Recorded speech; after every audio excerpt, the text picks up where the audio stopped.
Estamos gravando. Boa tarde, boa noite, boa madrugada, bom dia, para quem estiver assistindo depois no YouTube.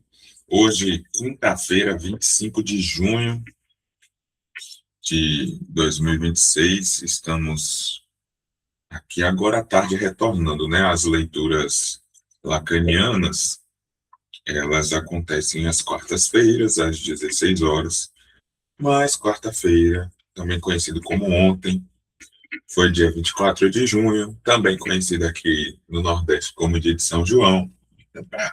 Para a gente é feriado, para mim é quase feriado em dobro, né? Que além de curtir o São João, de ser minha festa preferida, também trabalho com isso, né? Com cantor, sanfoneiro, então eu também trabalho nesse período junino, e por mais que haja uma folga aí nesses dias dos trabalhos com psicanálise, né? O analista entra de recesso e o sanfoneiro trabalha. É, não tinha como fazer a leitura na quarta-feira, modifiquei a leitura para hoje, quinta-feira à tarde. Tal qual as leituras freudianas, que são as quintas-feiras pela manhã, às 10 horas da manhã, elas também não aconteceram nessa quinta-feira pela manhã, vai acontecer amanhã, às 13 horas.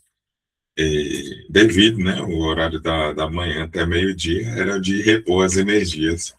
Ontem à noite estava curtindo um forrozinho, né, dançando um pouquinho de forró com Santana, o cantador, Xambinho do acordeão, muito bom. E, enfim, agora retomar as atividades. Amanhã, às 13 horas, estaremos fazendo as leituras freudianas, né, dando continuidade naquele livro Os Fundamentos da Clínica Psicanalítica, a partir do texto é, recordar, repetir, recordar e perlaborar, né? Essa tradução que aparece perlaborar, né? Na coletânea da Autêntica. As leituras paralelas do texto Como Ler Lacan foram concluídas na semana passada e por isso não haverá essa leitura amanhã, na sexta-feira. A gente vai retomar as leituras paralelas a partir de outro texto na próxima semana, né? A partir da próxima semana, a gente começa um novo texto. Muito provavelmente será um texto de Ferdinand Saussure, né? O curso de Linguística. Mas vamos à leitura lacaniana de hoje. Dando continuidade ao seminário 7, vamos para a lição 4, né? Das Ding, traduzido como a coisa, né? Do alemão para o português. Agora, as próximas duas lições será em torno desse tema, né? A gente vai ver como Lacan vai estar apresentando aqui para nós. Lembrando, o objetivo é sempre ler, né, uma lição por inteiro, né, na íntegra, por encontro, para que a gente consiga ter um andamento com uma boa logística, né, para concluir num período específico as leituras dos seminários. Vamos essas palavrinhas de sempre aqui, né, os tópicos selecionados pelo Jacques Millet na hora de organizar os seminários. Vou tentar falar-lhes hoje da coisa, das Ding, a coisa. Se introduzir esse termo é porque existem em Freud certas ambiguidades, certas insuficiências referentes ao verdadeiro sentido da oposição entre o princípio da realidade e o princípio do prazer.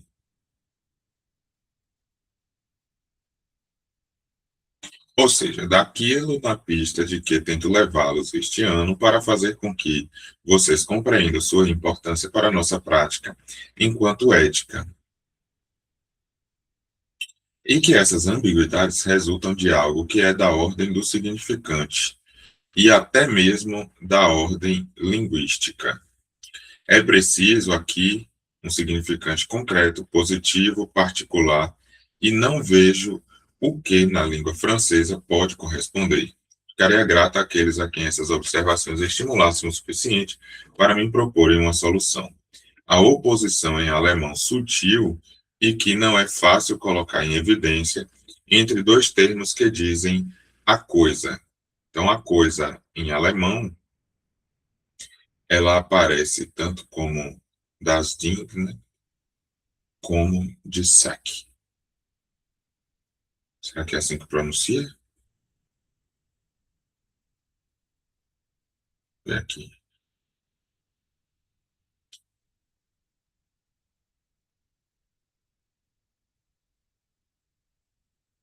Um instante. Dizarran. Dizarran. Olha como que pronuncia. Dizarran. Dizarran. Dizarran. Dizarran é a coisa. E das Ding. Das Ding também é a coisa. Das Ding Dizarran. Em francês, só temos uma palavra. A palavra cause.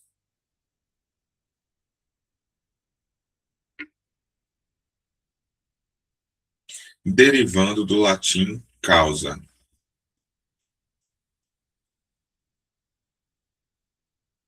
Sua referência etimológica jurídica indica-nos o que se apresenta a nós como o envelope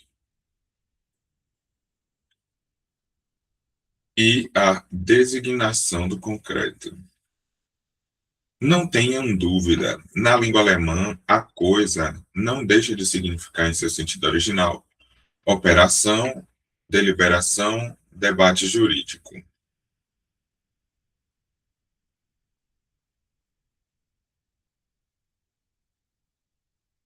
Das DIN pode visar não tanto a própria operação judiciária, quanto a reunião que a condiciona, a Volksversammlung. Será que é assim a pronúncia?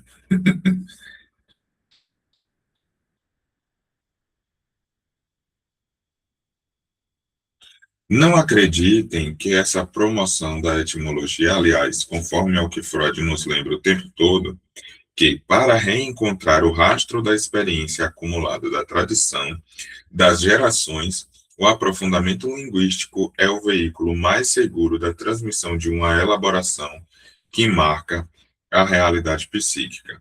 Não acreditem que preferimos esses bosquejos, essas sondagens rápidas para guiar-nos. O emprego atual, o discernimento do uso do significante em sua sincronia, nos é infinitamente mais preciso. Damos muito mais peso à maneira pela qual Ding e Sarre são utilizados corretamente. Aliás, se nos referimos a um dicionário etimológico, encontraremos também em Sarre que se trata, em sua origem, de uma operação jurídica. A Sarre é a coisa colocada na questão jurídica, ou, no nosso vocabulário, a passagem à ordem simbólica de um conflito entre os homens. No entanto, os dois termos não são absolutamente equivalentes. E vocês puderam igualmente notar, por exemplo, nas palavras do senhor Lefebvre-Pontalles, da última vez a citação meritória feita por ele, pois não sabe alemão, dos termos cujo relevo faz intervir em sua exposição para colocar essa questão, diria eu, contra a minha doutrina. Trata-se do trecho do artigo de Freud, O Inconsciente, em que a representação das coisas, ou a Sackvosstellung, é a cada vez oposta à das palavras. A representação das palavras do Outdosterlung. Não estarei hoje na discussão do que permitia responder a esse trecho frequentemente invocado, pelo menos como um ponto de interrogação, por aqueles de vocês a quem minhas lições incitam a ler Freud, e que eles parecem fazer objeção ao relevo que deu à articulação significante como fornecendo a verdadeira estrutura do inconsciente. Esse trecho parece ir contra isso ao opor a Sackvosstellung como pertencendo ao inconsciente, a Vortvorstellung, né, como pertencendo ao pré-consciente. Então, a representação das coisas pertence ao inconsciente e a representação das palavras ao pré-consciente. Gostaria apenas de rogar àqueles que se detêm nisso. Talvez não seja a maioria de vocês que vai aos textos de Freud verificar o que proponho aqui no meu comentário. Veja que interessante, né? Que leiam de uma só tocada, direto, o artigo de Verdregon, o recalcamento, ou o recalque, não é o recalcamento, é o recalque, que precede o artigo sobre o inconsciente. E em seguida desse próprio artigo, antes de chegar nesse trecho, indico para os outros que ele se refere expressamente à questão que a atitude esquizofrênica coloca para Freud, ou seja, a prevalência extraordinária manifesta das afinidades das palavras no que se poderia chamar de um mundo esquizofrênico. Tudo o que precede parece-me poder caminhar apenas num único sentido, ou seja, que tudo aquilo sobre a qual a Verdrango opera são significantes. É em torno de uma relação do sujeito ao significante que a oposição fundamental do recalque se organiza.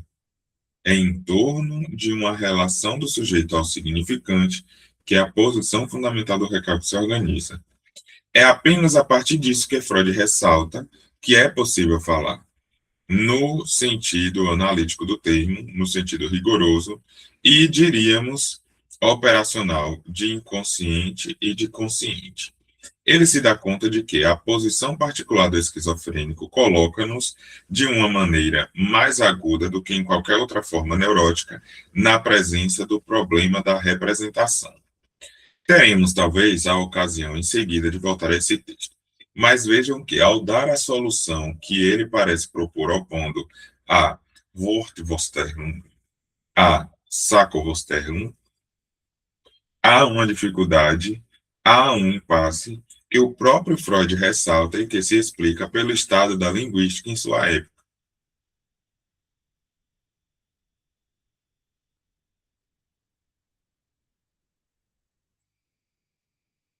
No entanto, ele compreendeu admiravelmente e formulou a distinção a ser feita entre a operação da linguagem como função, ou seja, no momento em que ele se articula e desempenha, com efeito, um papel essencial no pré-consciente, e a estrutura da linguagem, segundo a qual os elementos colocados em jogo no inconsciente se ordenam. Entre eles, estabelecem-se essas coordenações. Essas, Barnungen, é assim? Conferir. Ferrovias. Barnungen.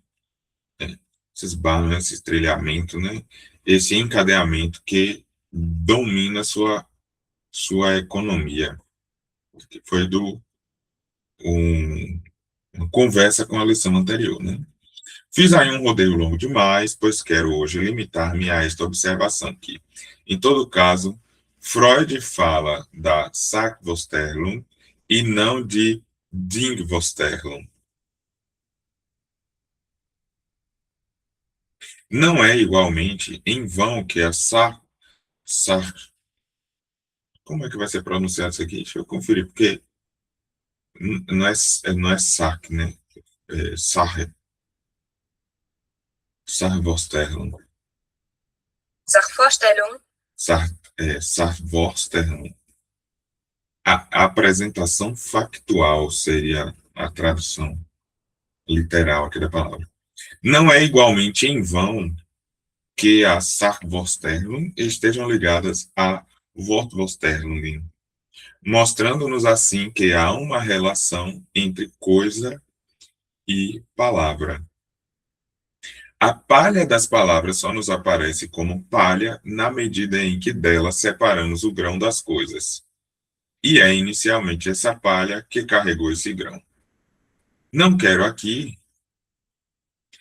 pôr-me a elaborar uma teoria do conhecimento. Mas é bem evidente que as coisas do mundo humano são coisas de um universo estruturado em palavras, que a linguagem, que os processos simbólicos dominam, governam tudo. Veja que interessante, ó, as coisas do mundo humano são coisas de um universo estruturado em palavras, que a linguagem que os processos simbólicos dominam, governam tudo. É quando a gente chega a dizer, né, que tudo é linguagem. É, isso é um parâmetro que distingue, né, a clínica lacaniana na medida em que é, essa separação entre a coisa, né, ou melhor, a representação da coisa em si, aquilo que seria o objeto ali material, isso faz parte do mundo humano, na medida em que isso se torna um símbolo, né, um signo, algo articulável através de linguagem, e isso vai existir, bem entre aspas, né, isso vai existir na realidade, e essa realidade que é psíquica, né? Para Lacan, em certa medida, a gente pode dizer que não há a realidade, assim, tipo, o real, aqui, tipo, a parede aqui que eu estou tocando aqui, não é que não exista, né? Que isso, assim, seria uma ilusão, que pode ser, sei lá, um holograma, ou uma matrix, uma coisa assim, não. Não é que seja necessariamente essa a discussão, mas que isso aqui, isso sendo concreto ou sendo um holograma, seja como concreto, seja como um holograma, isso vai fazer parte de uma realidade para mim, na medida em que isso se insere na minha realidade psíquica. Ou seja, isso para mim se torna linguagem. Para mim enquanto sujeito, né? E aí daquele sujeito que entra em cena, né, nas articulações significantes e que interessa ao trabalho de análise. Então, isso faz com que, por exemplo, o fenômeno não tenha vez na clínica lacaniana, porque o fenômeno, ele é da ordem dessa realidade, do fenômeno ser uma verdade ou ser uma mentira.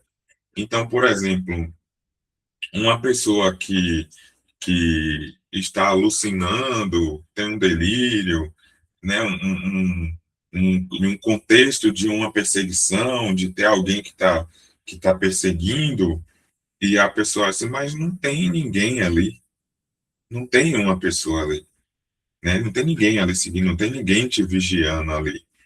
Mas isso é da ordem do fenômeno. Esse fenômeno, enquanto uma realidade palpável, ele não existe. Mas, na realidade psíquica daquele sujeito, ele existe. Então, é isso que importa para a psicanálise de Lacan. Na medida em que essa realidade ela é psíquica, ela é da ordem da linguagem, né? E ela pode ser apreensível num trabalho de análise à medida em que isso dá notícias da posição que esse sujeito ocupa na linguagem. E é isso que está em questão. É isso que é o trabalho da análise. As coisas que existem, né, elas pouco importam, assim, se elas existem ou não, porque elas vão fazer parte. Aí é onde entra, por exemplo, o que é realidade, mundo real, digamos assim, é o que é mundo real e o que é mundo virtual. Para Lacan, se a gente for observar assim, né, e criar uma suposição do que Lacan provavelmente trabalharia em torno do que é o mundo real, o mundo virtual hoje, esse mundo inserido nas redes sociais, né, isso não tem a distinção entre mundo real e mundo virtual. Há algo que a gente poderia dizer da ordem do comportamento dos desvios de caráter, dos distúrbios de personalidade, dos distúrbios de imagem, né, de padrões de beleza, etc.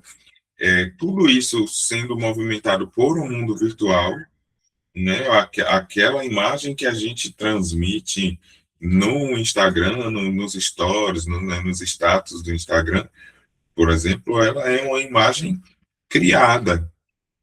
Isso é tal qual a imagem na vida real.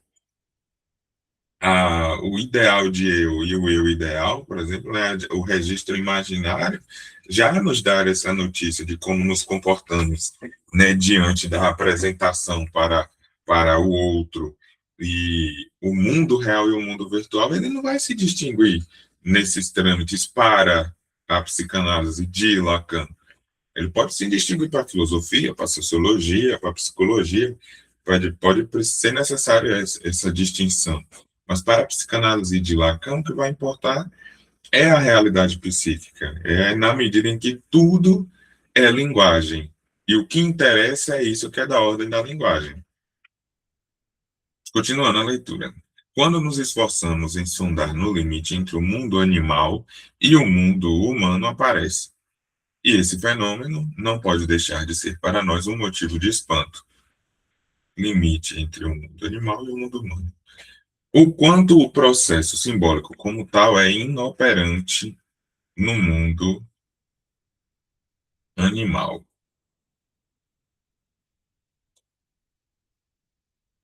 Uma das diferenças de inteligência, de flexibilidade e de complexidade dos aparelhos não poderia ser um único móvel que nos permitiria designar essa ausência. O fato de o homem estar envolvido nos processos simbólicos de uma maneira a qual nenhum animal tem igualmente acesso não poderia ser resolvido em termos de psicologia, mas implica que tenhamos primeiro um conhecimento completo e estreito do que o processo simbólico quer dizer. O que o processo simbólico quer dizer? A sarre é justamente a coisa, produto da indústria ou da ação humana, quando governada pela linguagem. Por mais implícitas que estejam inicialmente na gênese dessa ação, as coisas estão sempre na superfície, estão sempre ao alcance de serem explicitadas. Na medida em que é subjacente, implícita em toda ação humana, a atividade da qual as coisas são os frutos é da ordem do pré-consciente, ou seja, de algo que nosso interesse pode fazer vir à consciência, com a condição de prestarmos bastante atenção a ela, de anotarmos. A palavra encontra-se aí, em posição recíproca, visto que se articula, que vem aqui explicar-se com a coisa, visto que uma ação, ela mesma, dominada pela linguagem, até mesmo pelo mandamento, o terá, este objeto, destacado e feito nascer. Sarre e Vort estão, portanto, estreitamente ligados, formam um par. Das Ding situa-se em outro lugar. Esse Das Ding gostaria hoje de mostrá-lo a vocês na vida e nesse princípio de realidade que Freud faz entrar em jogo no início de seu pensamento até o seu retorno. Vou marcar para vocês sua indicação em tal trecho do projeto, né, sobre o princípio da realidade e no artigo de Verneinum, a denegação,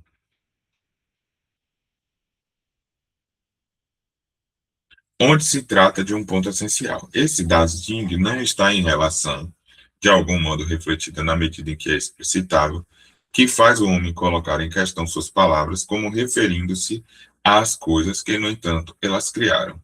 Há outra coisa em Das Ding.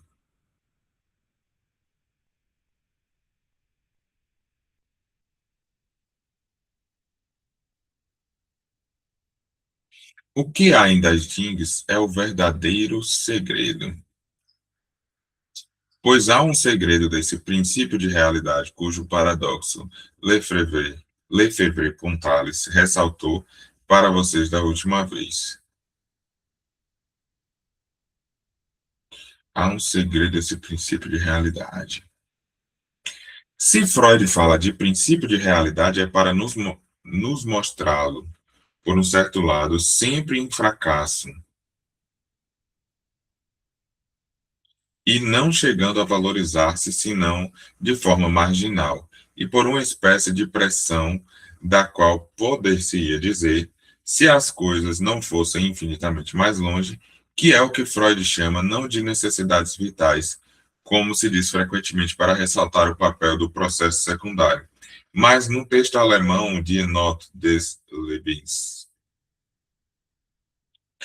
Fórmula infinitamente mais forte, alguma coisa que quer a necessidade, Besson, e não as necessidades, Bessons.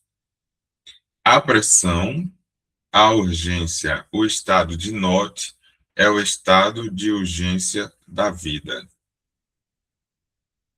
Esse Not des Lebens intervém no nível do processo secundário, mas de uma maneira mais profunda do que por essa atividade corretiva para determinar o nível que a quantidade de energia conservada pelo organismo à medida da resposta e que é necessária a conservação da vida. Notem bem isto. É no nível do processo secundário que se exerce o nível dessa determinação necessária. Retomemos o princípio da realidade que nos é, então, invocado sobre a forma de sua incidência de necessidade. Necessitei. Essa observação coloca-nos na via do que estou chamando de seu segredo, e que é isto aqui. Assim que tentamos articular para fazê-lo depender do mundo físico, ao qual o desígnio de Freud parece exigir referi-lo, é claro que o princípio de realidade funciona de fato como que isolando o sujeito da realidade. Não encontramos aí nada mais do que efetivamente a biologia nos ensina, ou seja, que a estrutura de um ser vivo é dominada por um processo de homeostase,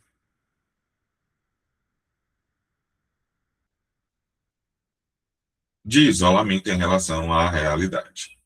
Será que isso é tudo o que Freud nos disse quando nos fala do funcionamento do princípio da realidade? Aparentemente sim. E ele nos mostra que nem o elemento quantitativo, nem o elemento qualitativo, na realidade, passam no reino. É o termo que emprega Rich, do processo secundário. A quantidade exterior entra em contato com um aparelho chamado sistema psi, isso é, aquilo que no conjunto neurônico encontra-se dirigido para o exterior. Digamos, grosso modo, as terminações nervosas, no nível da pele, dos tendões, até mesmo dos músculos ou dos ossos, a sensibilidade profunda. Tudo é feito para que essa quantidade que seja barrada, detida em relação ao que será sustentado por uma outra quantidade, que em a qual determina o nível que distingue o aparelho psíquico conjunto neurônico, pois o projeto é a teoria de um aparelho neurônico em relação a qual o organismo permanece exterior, assim como o mundo exterior. Passemos à quantidade. Aqui também o mundo exterior não perde toda a qualidade, mas esta vem se inscrever como a teoria dos órgãos sensoriais o mostra, de uma maneira descontínua, segundo uma escala cortada nas duas extremidades e encurtada segundo os diferentes campos da sensoridade que deles participam.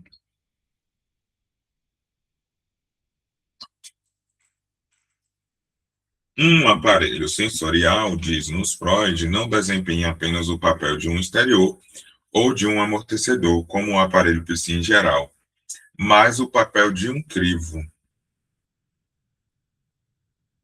Aqui ele não vai mais além nas tentativas de solução propostas pelo fisiologista, daquele que escreve, como o senhor Pierron, a sensação, guia de vida. A questão de saber se a escolha é feita de tal ou tal maneira no campo apto a provocar percepções visuais, auditivas ou outras, não é abordada de outro modo. Só que temos aqui, da mesma forma, a noção de uma profunda subjetivação do mundo exterior, alguma coisa criva de tal maneira que a realidade só é entrevista pelo homem, pelo menos no estado natural e espontâneo, de uma forma profundamente escolhida. O homem lida com peças escolhidas da realidade. Na verdade, isso só intervém numa função que, em relação à economia do conjunto, é localizada. Ela concerne não a qualidade, na medida em que esta nos informaria mais profundamente que ela atingiria uma essência, mas os signos.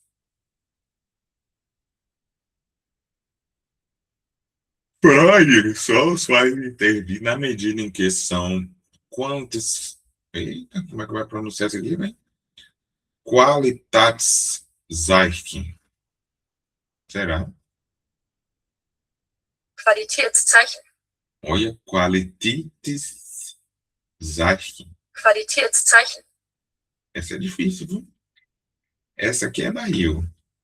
Mas a função do signo não se exerce tanto em relação à qualidade opaca e enigmática.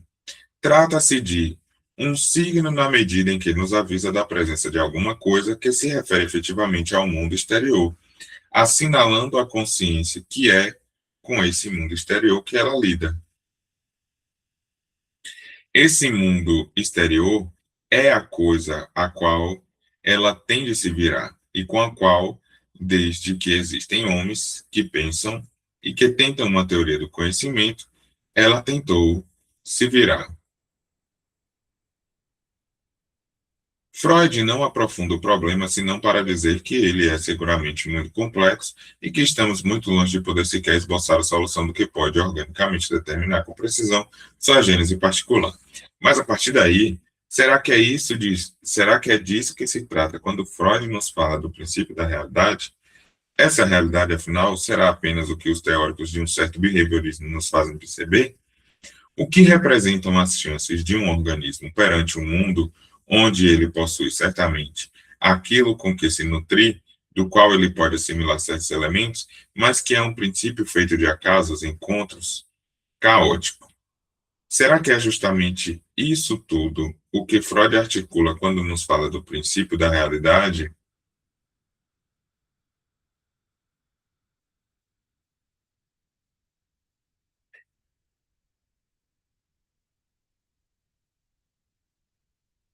É a questão que hoje estou propondo perante vocês com a noção de Dasein. 2. Antes de entrar nisso, tornam a fazer vocês observarem o que o pequeno quadro de coluna dupla que introduzi para vocês há 2 semanas comporta.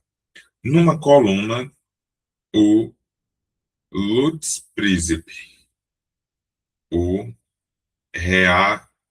Realitatsprincip, na outra.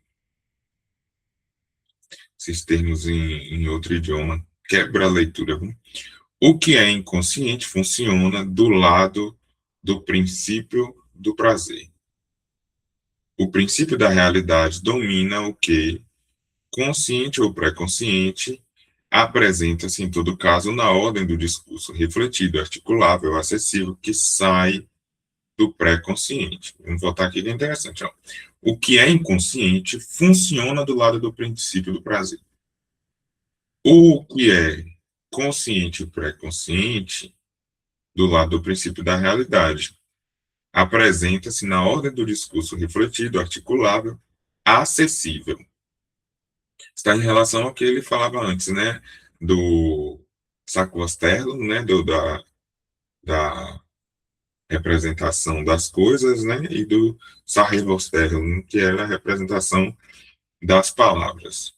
Não, era o contrário. Sarri-Osterlo, a representação das coisas, e o Wurzelverstellung, uma coisa assim, né? Não vou lembrar exatamente agora, mas essa palavrinha aqui gigante, esse xingamento em alemão que a gente estava lendo no instante.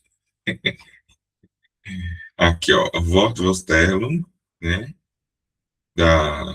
das palavras, e Sarevorstellung das coisas.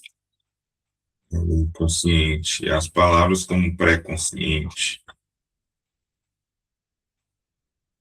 Observei-lhes que os processos de pensamento, na medida em que o princípio do prazer os domina, são inconscientes. Freud ressalta isso. Eles não chegam à consciência senão na medida em que se pode verbalizá-los, em que uma explicação refletida os traz de volta ao alcance do princípio de realidade, ao alcance de uma consciência, enquanto perpetualmente atenta e interessada pelo investimento da atenção em surpreender algo que se pode produzir para permitir-lhe orientar-se em relação ao mundo real. E foi o parágrafo quase todo.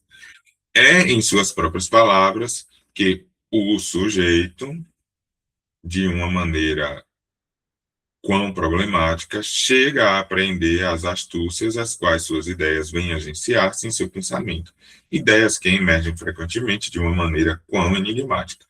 A necessidade de falá-las, de articulá-las, introduz entre elas uma ordem frequentemente artificial.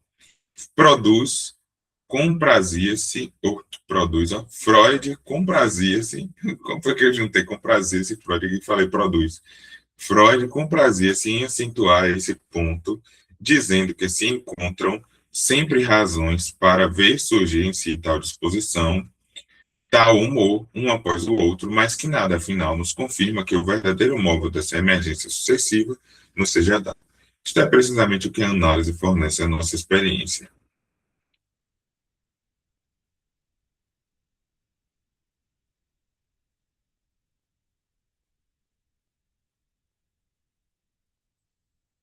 Há sempre superabundância de razões para nos fazer acreditar em não sei qual racionalidade da sucessão de nossas formas endopsíquicas.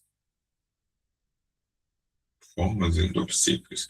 No entanto, na maioria dos casos, é justamente em outro lugar, como sabemos, que sua verdadeira ligação pode ser apreendida. Logo, o processo de pensamento, na medida em que é, contudo, nele que caminha o acesso à realidade, o noto de Leibniz, que mantém num certo nível o investimento do aparelho, encontra-se no campo do inconsciente. Ele não nos é acessível senão pelo artifício da fala articulada. Freud chega até a dizer que é na medida em que nós nos ouvimos falar que há Bewegung. Isso aqui é o trilhamento, está parecendo que está escrito de outra maneira.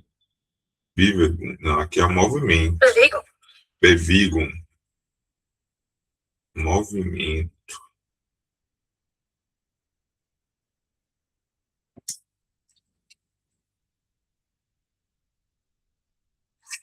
É na medida em que nos ouvimos falar que há movimento. Movimento da fala. Discurso, né? Não creio que o uso dessa palavra em alemão seja corrente, e não é a troco de nada que Freud a emprega, mas para ressaltar a estranheza da noção da qual ele insiste. Perdão. É na medida em que esse Bewegung se anuncia para o sistema psíquico, algo pode ser conhecido do que, em algum grau, se intercala no circuito que, no nível do aparelho psíquico, tende, antes de mais nada, a se descarregar em movimento para manter a atenção no nível mais baixo. O sujeito consciente, só apreende o que quer que seja daquilo que se encontra interessado no processo de Abfuhr.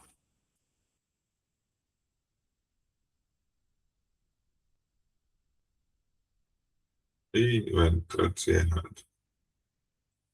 Não pegou a palavra aqui. E que entra com a marca do princípio do prazer, na medida em que há algo de centrípeto no movimento, que é a sensação de movimento para falar, sensação de esforço. E isso limitar-se-ia a uma percepção obscura capaz, no máximo, de opor no mundo as duas qualidades que Freud não deixa de qualificar de monótonas, o imóvel e o móvel. O que pode mover-se e o que é impossível de mover. Se não houvesse certos movimentos, que são de estrutura diferente, os movimentos articulados da fala. Isso é algo que participa ainda da monotonia, da palidez, da falta de cor, mas é por meio disso que chega à consciência tudo que se refere aos processos do pensamento, a esses ensaios miúdos do encaminhamento de Vorstellung em Vorstellung, de representação em representação, em torno do que todo mundo se organiza. É na medida em que algo no circuito, sensação, motricidade vem interessar, num certo nível, o sistema psíquico, algo é retroativamente percebido, sensível sobre a forma de Vorstellung. Eis como o sistema da consciência, o sistema psi, pode registrar algo do que ocorre no psiquismo, a que Freud faz alusão em vários momentos, sempre com prudência e algumas vezes com ambiguidade, como percepção endopsíquica. Acentuamos ainda o que está em questão no sistema psíquico. Freud isola desde o projeto um sistema do IST. Teremos de ver suas metamorfoses e transformações nos desenvolvimentos ulteriores da teoria, mas ele se apresenta de saída com toda a ambiguidade que Freud restabelecerá mais tarde, dizendo que o IT é, em grande parte, inconsciente. O IT é estritamente definido em Forum des Ichs.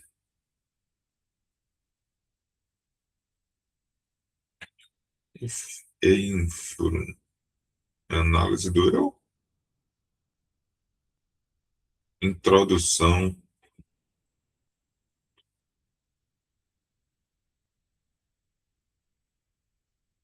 Introdução ao eu. Como um sistema investido uniformemente por algo que tem uma Gleichbesetzung. Freud não escreveu esse termo, mas encontro-me na corrente do que ele expressa evocando um investimento igual, uniforme. Há no sistema, se algo que se constitui como eu e que é em Group von Neuron. Die constante besetzt ist aus den Ors de secundária Funktion erfordert Vorrastrager intrínsec. Ai, cadê a tradução disso, pelo amor de Deus? Eu falei alemão, falei francês, falei tudo que foi idioma aqui agora. Ai, a gente se aventura, né? Um grupo de neurônios. Poxa, apareceu a tradução, depois desapareceu. Um grupo de neurônios que está constantemente ocupado, ou seja, corresponde à matriz de armazenamento exigida pela função secundária.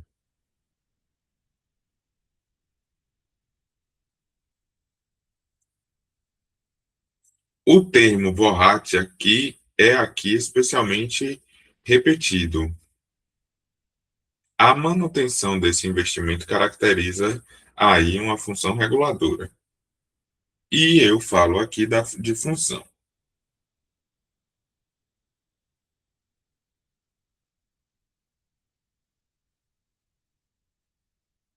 Se há inconsciente, é justamente o eu, enquanto é aqui inconsciente em função, e é na medida em que é regulado por essa Besetzung, essa Gleichbesetzung, que lidamos com ele. Daí o valor dessa decussação, na qual insisto e que veremos mantida em sua dualidade no recurso do desenvolvimento do pensamento de Freud. Ora, o sistema que percebe, que registra, que se chamará mais tarde Science.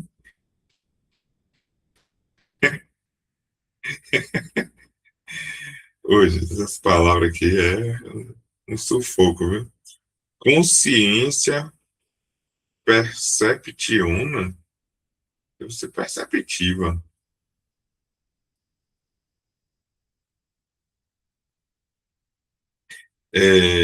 Ora, o sistema que percebe, que registra e que se chamará mais tarde de consciência perceptiva, né, não está no nível do eu na medida em que ele mantém a abscesso, que regula o funcionamento do pensamento igual e uniforme e tanto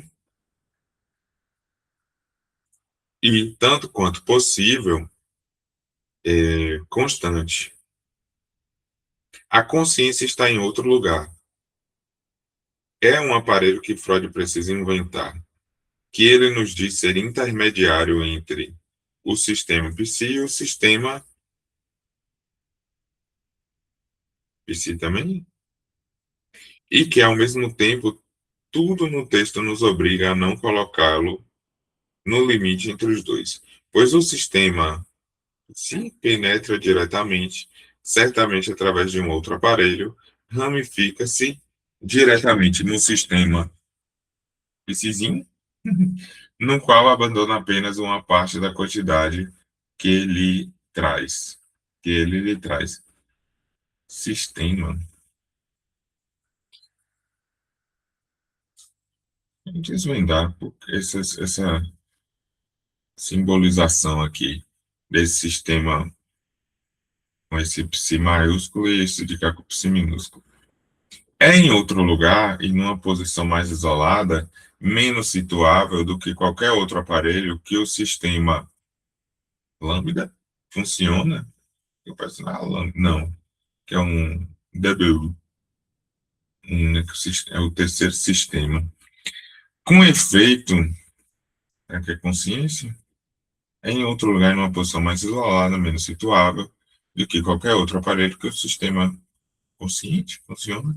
Com efeito, não é da quantidade exterior que os neurônios recolhem sua energia. Diz Freud, pode-se conceber no máximo que eles, sic de periode anagnem, apropriam-se ao período. É a isso que eu fazia alusão há pouco, falando da escolha do aparelho sensorial. Ele desempenha aí um papel de guia.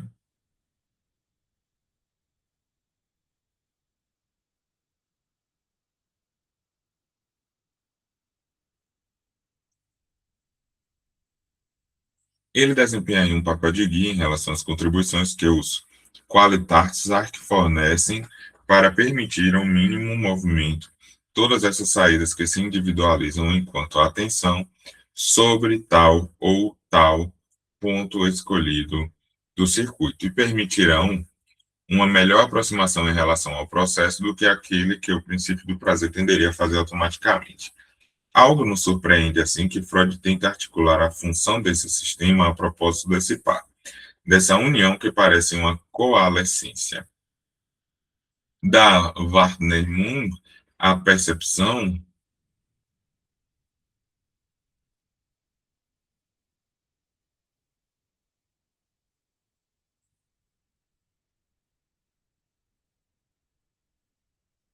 com a Bewusstsein, a consciência, Bewusstsein, e que exprime o símbolo WBW. Rogo-lhes que se refiram à carta 52, sobre a qual Lefebvre Pontalis chamava a atenção, da última vez que mencionei em vários momentos, e na qual Freud começa em sua Confidência a Fliss, a fornecer a concepção de que é preciso se ter do funcionamento do inconsciente. Toda a sua teoria da memória gira em torno da sucessão de Niederschriften, das inscrições.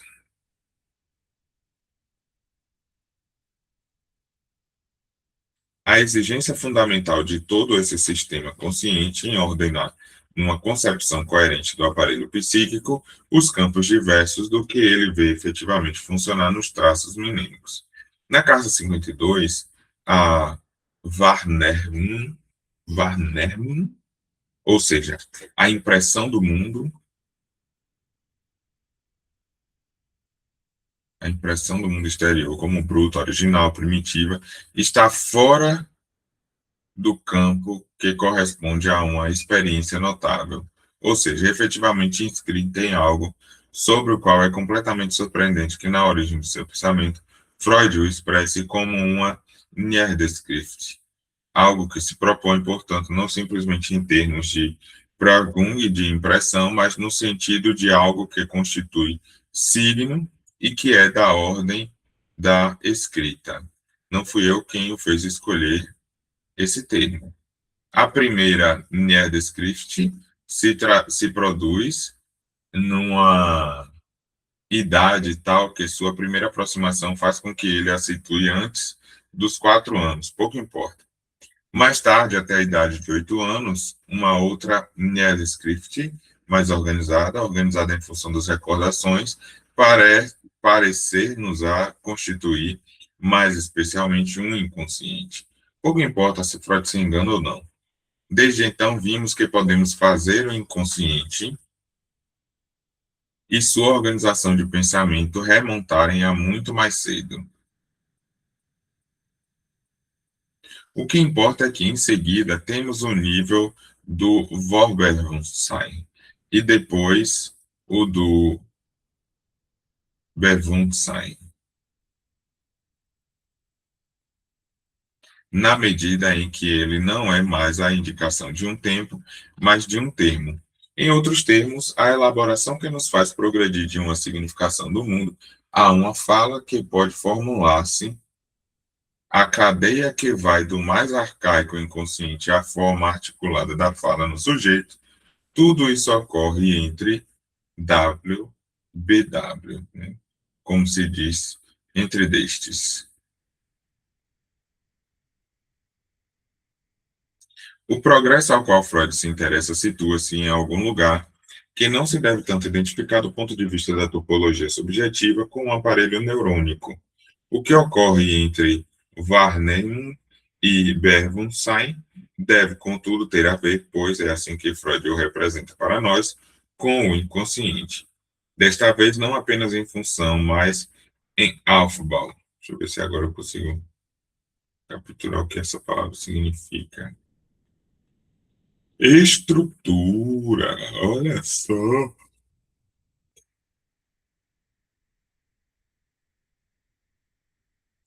Em estrutura, aqui, em estrutura.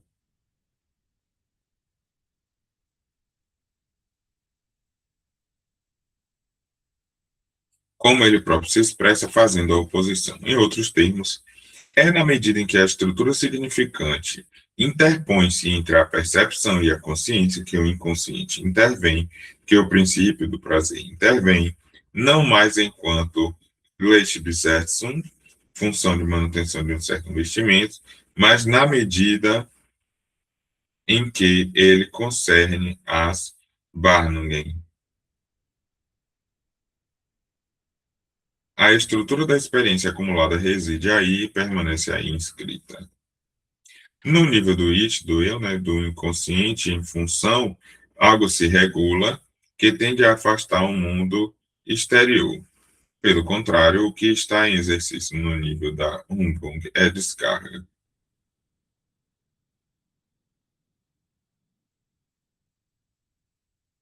E reencontra-se aqui o mesmo entrecruzamento que na economia total do aparelho. É a estrutura que regula a descarga, é a função que a retém.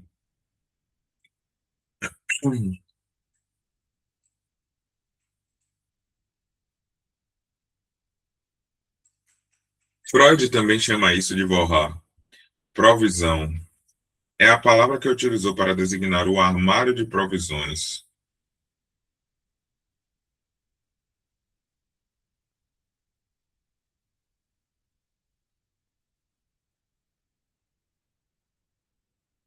De seu próprio inconsciente. A Vorratsdrager é o it como o suporte de quantidade e de energia que constitui o âmago do aparelho psíquico.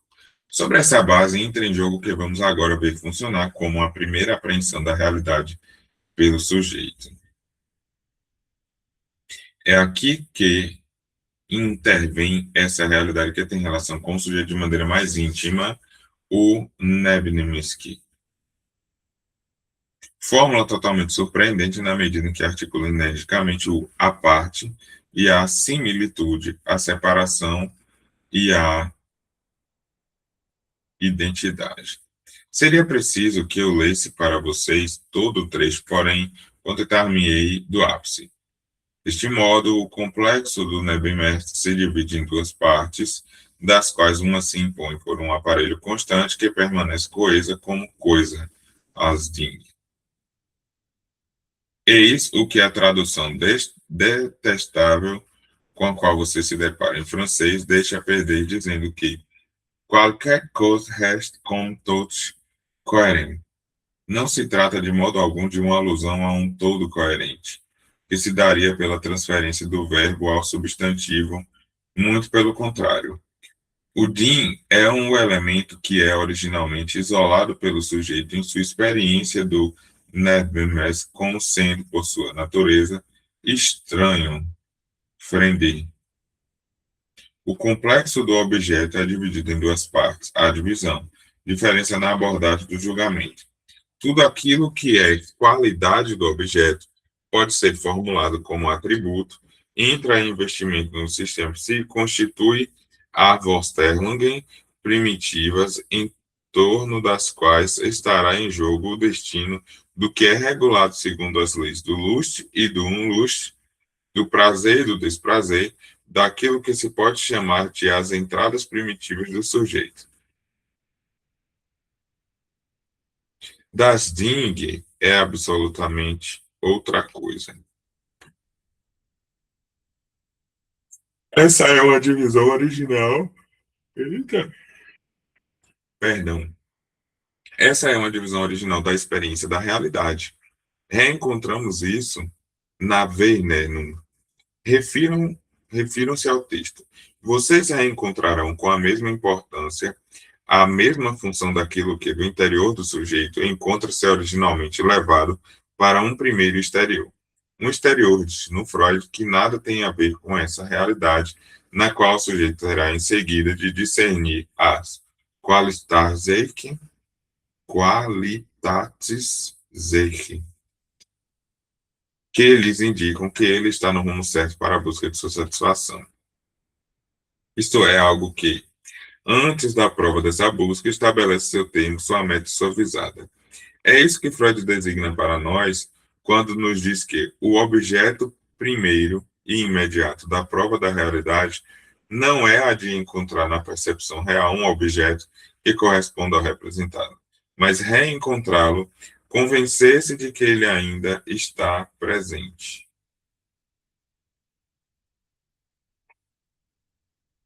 Aqui onde vai? Eu toco 3 ainda.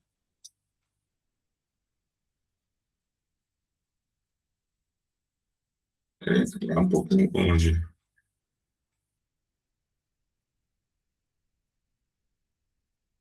Até 73. O Ding, como friend, estranho e podendo mesmo ser hostil num dado momento, em todo caso, como primeiro exterior, é em torno do que se orienta todo o encaminhamento do sujeito. É, sem dúvida alguma, um encaminhamento de controle,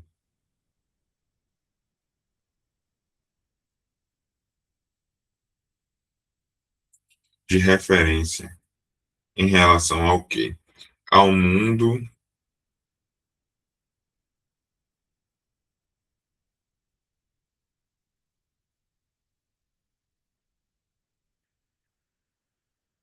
Ele faz a prova de que alguma coisa, afinal, encontra-se justamente aí, que até um certo ponto pode servir. Servir a quê? A nada mais do que a referenciar em relação a esse mundo de anseios e de espera orientada em direção ao que servirá, quando for o caso, para atingir da Jing. Esse objeto estará aí quando todas as condições forem preenchidas. No final das contas, evidentemente, é claro que o que se trata de encontrar não pode ser reencontrado. É por sua natureza que o objeto é perdido como tal. Jamais ele será reencontrado. Alguma coisa está aí esperando algo melhor ou esperando algo pior, mas esperando. O mundo freudiano, ou seja, o da nossa experiência, comporta que é esse objeto das DIN, enquanto o grande outro absoluto do sujeito que se trata de reencontrar. Reencontramos-lo, no máximo, como saudade. Não é ele que reencontramos, mas suas coordenadas de prazer. É nesse estado de ansiar por ele e de esperá-lo que será buscada. Em nome do princípio do prazer, a atenção ótima, abaixo da qual não há mais nem percepção, nem esforço.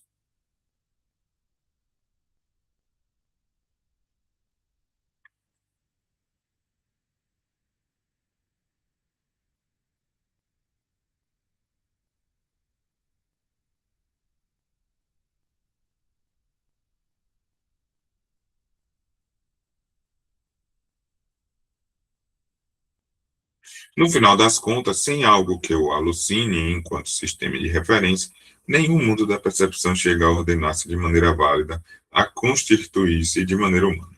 O mundo da percepção nos é dado por Freud como dependendo dessa alucinação fundamental, sem a qual não haveria nenhuma atenção disponível. Terceiro, chegamos aqui à noção de specific action, da qual Freud fala tantas vezes e que eu gostaria aqui de esclarecer para vocês. Há efetivamente uma ambiguidade na Befriedigungserlebnis. Ave Maria, que palavra. Deixa eu ver se a tradução aqui não traduziu a outra. Tradução, ação específica.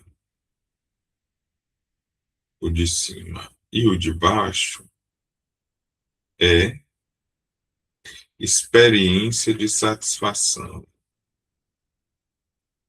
Uma ação específica e uma experiência de satisfação. O que é buscado é o objeto em relação ao qual o princípio de prazer funciona. Esse funcionamento é, no tecido, na trama, o suporte a que se refere toda a experiência prática. Pois bem, essa experiência, essa ação específica, como é que Freud a concebe? É aqui que é preciso ler a correspondência com Fliss para sentir bem seu alcance, especialmente a carta 52, que ainda não acabou de nos confiar seus segredos. Ele diz: o acesso histérico não é uma descarga. Advertência àqueles que sentem sempre a necessidade de colocar em primeiro plano a incidência da quantidade na função de afeto. Não há campo mais favorável do que o da histeria para mostrar o quanto o fato, no desencadeamento dos acontecimentos psíquicos, é contingência correlativa. Não é de modo algum uma descarga, Sorden in action, mas uma ação que é Mittel zur Reproduction von Lust. Vamos ver aí se esclareceu o que Freud chama de uma ação. O caráter propriamente original de toda ação é ser Mittel, meio de reprodução. Ela é isso, pelo menos em sua raiz. Das it er, der Hysterik Fall. Wenigsten in der Wurzel. Por outro lado, sons motiver sich van den von Verwunst mit allerlei grande. Ela pode motivar-se de toda espécie de fundamentos tomados ao nível do pré-consciente. Aí, quando eu digo isso, a gente lê esse diacho em alemão, quando termina de ler, não entende nada do texto. Essa primeira frase aqui, né, das ist der, ou como é a pronúncia. Das ist der hysterische Das ist Anfall, wenigstens in der Wurzel. Esse é ele, o ataque histérico, pelo menos na raiz.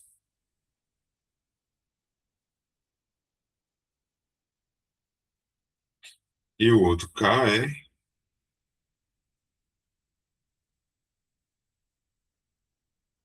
Sonst motiviert sich vor dem Fortbewussten mit allerlei Gründen. Caso contrário, ele se motiva diante do pré-consciente com todos os tipos de razões.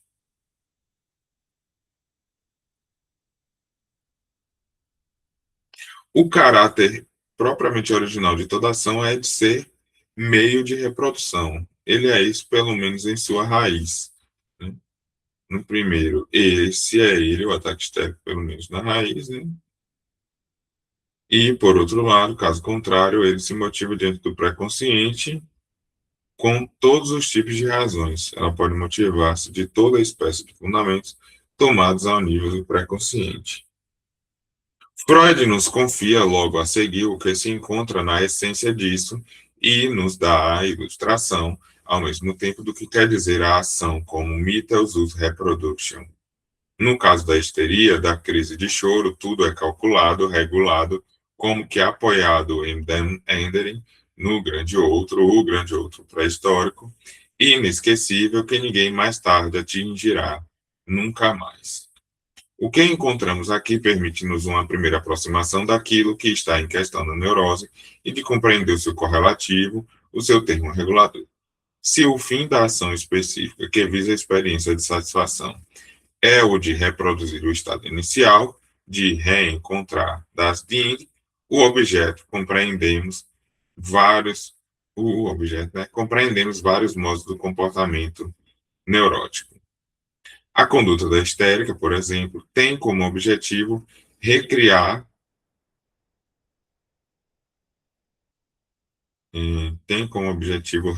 um estado centrado pelo objeto, na medida em que esse objeto da GIM é, como Freud escreve em algum canto, o suporte de uma aversão.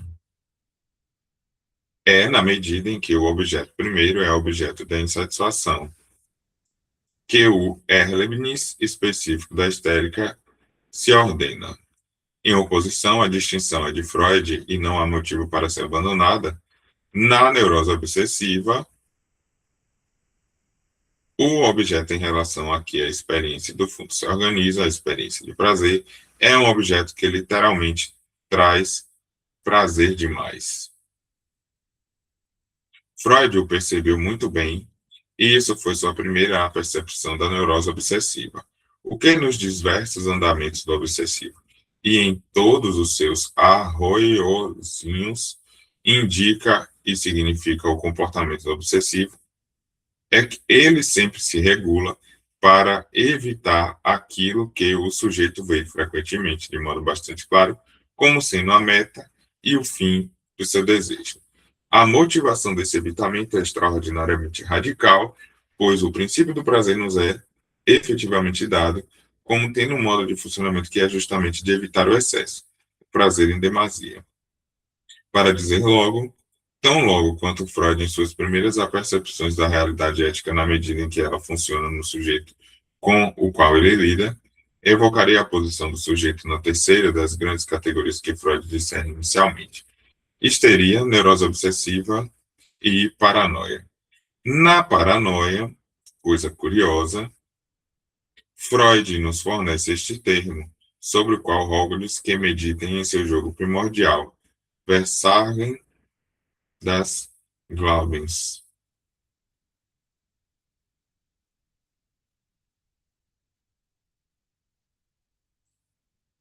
que é falha da fé.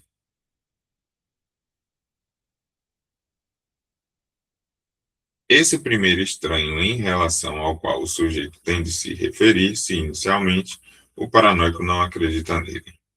O fato de fazer funcionar o termo da crença parece-me estar acentuado por um sentido menos psicológico do que parece à primeira vista. A atitude radical do paranoico, tal como Freud o designa, interessa a um modo mais profundo da relação do homem com a realidade, isto é, com o que se articula como fé. Vocês podem ver aqui como se faz o vínculo com uma outra perspectiva, que vem a seu encontro. Já designei para vocês, dizendo-lhes que o móvel da paranoia é essencialmente a rejeição de um certo apoio na ordem simbólica, desse apoio específico em torno do qual pode fazer-se, veremos isso nas próximas palestras, a divisão em duas vertentes da relação com Dasting. Dasting é originalmente o que chamaremos de o fora do significado.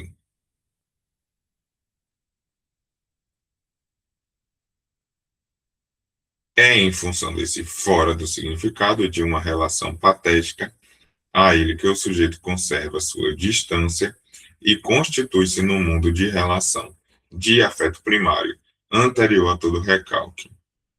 Tudo a primeira articulação do projeto é feita em torno disso. O recalque, não esqueçamos, constitui ainda um problema para Freud. E tudo que ele dirá sobre o recalque em seguida não pode ser concebido em seu extraordinário fundamento, senão como que respondendo à necessidade de compreender a especificidade do recalque em relação a todas as outras formas de defesa. Pois bem, aqui é em relação a esse das Ding original que é feita a primeira orientação, a primeira escolha. O primeiro assento da orientação subjetiva, que chamaremos, no caso, de neurosimorral, a escolha da neurose. Essa primeira moagem regulará, doravante, toda a função do princípio do prazer. Resta-nos ver que é no mesmo lugar que vem se organizar alguma coisa que é ao mesmo tempo o oposto, o avesso e o idêntico disso, e que, em última instância, substitui essa realidade muda que é das Ding, ou seja, a realidade que comanda, que ordena.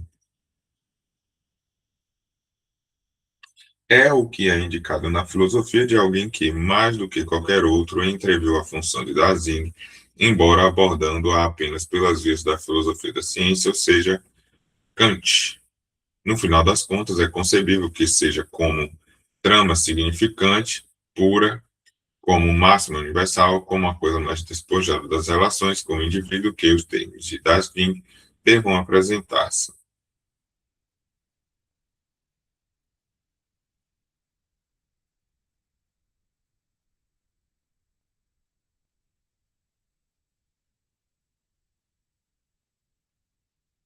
É aí que devemos ver, com Kant, o ponto de mira divisado de convergência segundo o qual uma ação, que qualificaremos de moral, apresentar-se-á, e veremos o quão paradoxalmente ela se apresenta, ela mesma, como sendo a regra de um certo gut. Por hoje, que é gut? Bom, um certo bom.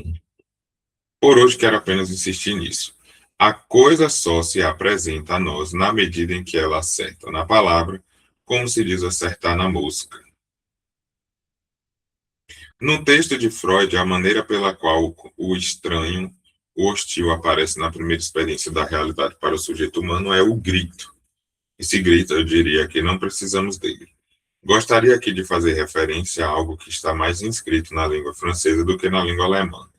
Cada língua tem suas vantagens. Em alemão, das Wort é, ao mesmo tempo, a palavra e a fala. Em francês, a palavra mot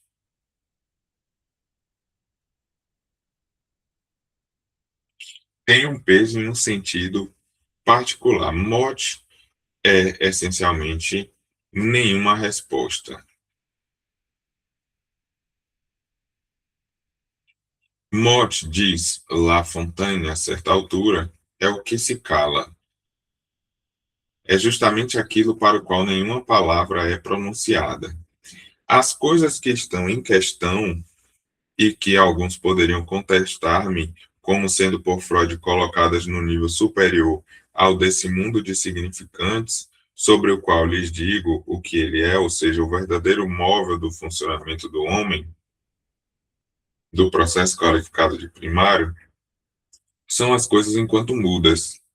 E as coisas mudas não são exatamente a mesma coisa que as coisas que não têm relação alguma com as palavras. Basta evocar uma figura inesquecível para cada um dentre vocês, a do terrível mundo dos quatro irmãos Marx, Arthur. Existe algo que possa colocar em questão mais presente, mais urgente, mais envolvente, mais transtornadora, mais nauseabunda, mas constituída para lançar no abismo e, no nada, tudo que acontece diante dele, do que a figura marcada por esse sorriso, do qual não se sabe se é aquele da mais extrema perversidade ou da mais completa palermice, do ar por Marx, Esse mundo sozinho é suficiente para suportar a atmosfera de questionamento e de aniquilamento radical que constitui a trama da formidável farsa do Marx e do jogo de jogos não descontínuo que confere todo o valor de seu exercício. Ainda uma palavra. Falei-lhes hoje do grande outro como Ding. Gostaria de terminar com algo que é muito mais acessível à nossa experiência. É um emprego isolado de certas formas especializadas que o francês reserva para o pronome vocativo. O que será que representa para nós a emissão, a articulação, o surgimento fora de nossa voz desse tu, que pode vir-nos aos lábios em tal momento de desarvoramento, de desolação, de surpresa em presença de alguma coisa que não chamarei precipitadamente de a morte, mas seguramente um outrem por nós privilegiado em torno do qual giram nossas maiores preocupações e que não deixa nem por isso de nos embaraçar.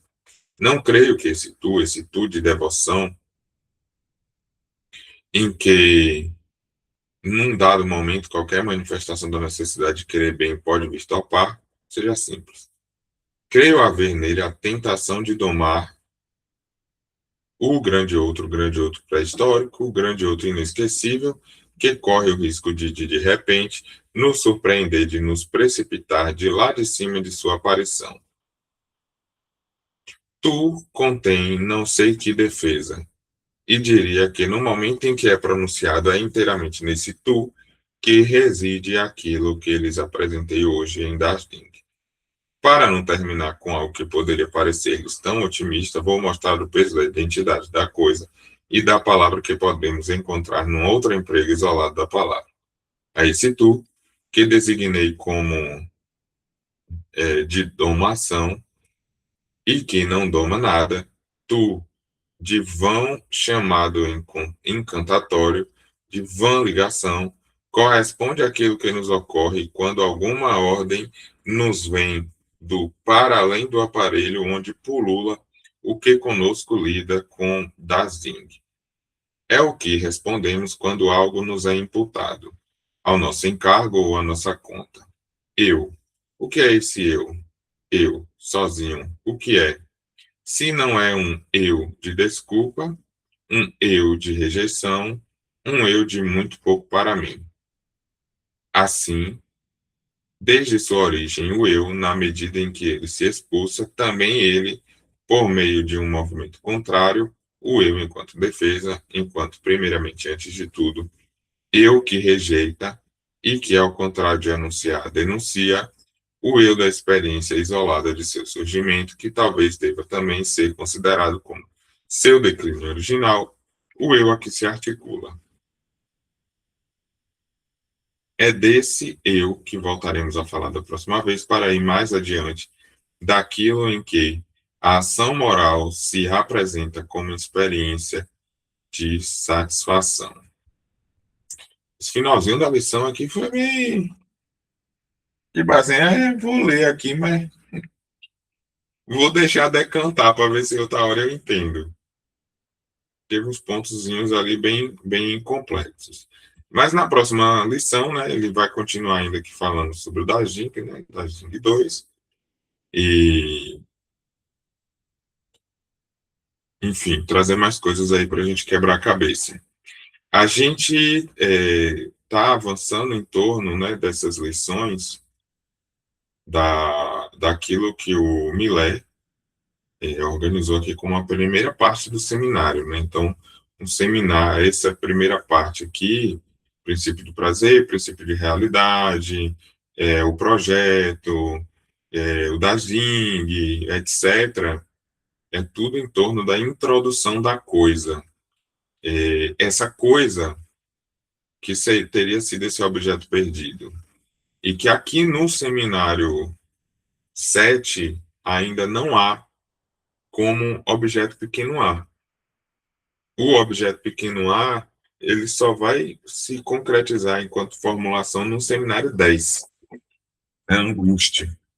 E é em torno disso, essa coisa que não tem palavra, que não tem dizer, né? Que não não produz efeito de significação que vai emergir, digamos assim, esse afeto que não engana, né, que seria a angústia. Então, no seminário 10, que Lacan vai articular enquanto a coisa. É, claro, é complexo, né? Um estudo que não é simples, porque a gente acaba se deparando com várias coisas já construídas, né? Várias ideias de introdução ao pensamento de Lacan, e a gente pega tanto seminário 1, seminário 2, seminário 7, seminário 15, 20, 23, 25, né? Nas introduções, a introdução ao pensamento de Lacan não é o Lacan do comecinho, a primeira formulação de Lacan, é aquilo que norteia o que é considerado como o pensamento de Lacan hoje.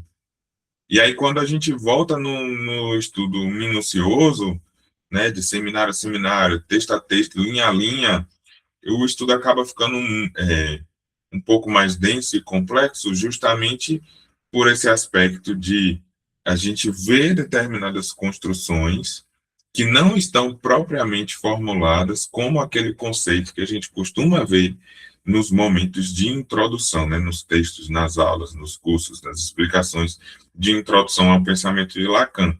E aqui é voltar e acompanhar de fato, né, o pensamento, né, a construção do pensamento de Lacan. E vejamos a dificuldade, né? O próprio Lacan se encontrava com várias dessas pessoas durante a semana, né? Não só no momento do seminário. Esse seminário 7 ele está acontecendo semanal, né? Ele toda semana ele tem um encontro, mas Lacan se encontrava. Na noite anterior tinha um outro momento, né? Tinha outros espaços, né?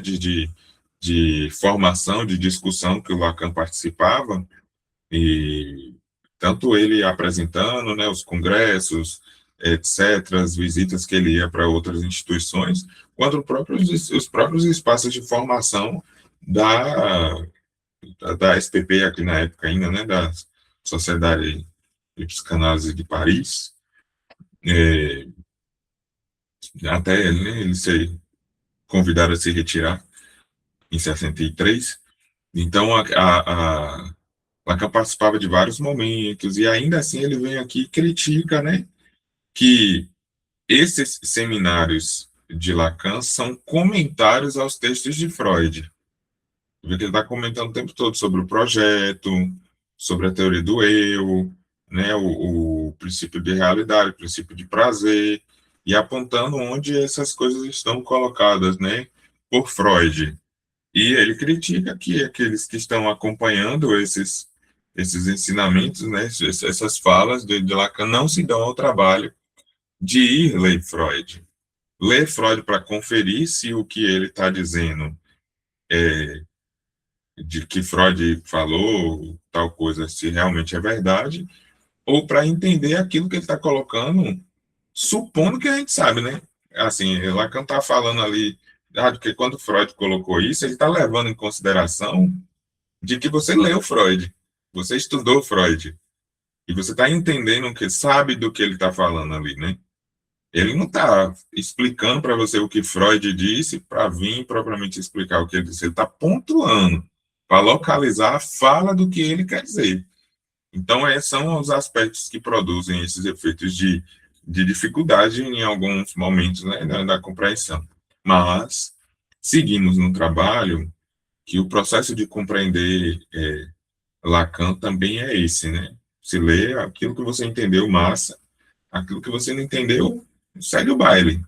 Uma hora possa ser que produza algum efeito de significação. Mas hoje é isso. Retornaremos, né, na próxima semana, na quarta-feira, certinho, no nosso horário, e amanhã, na sexta-feira, no horário das leituras paralelas, a gente vai fazer a leitura freudiana dessa semana, uma vez que a gente concluiu as leituras paralelas do Como Ler Lacan na semana passada.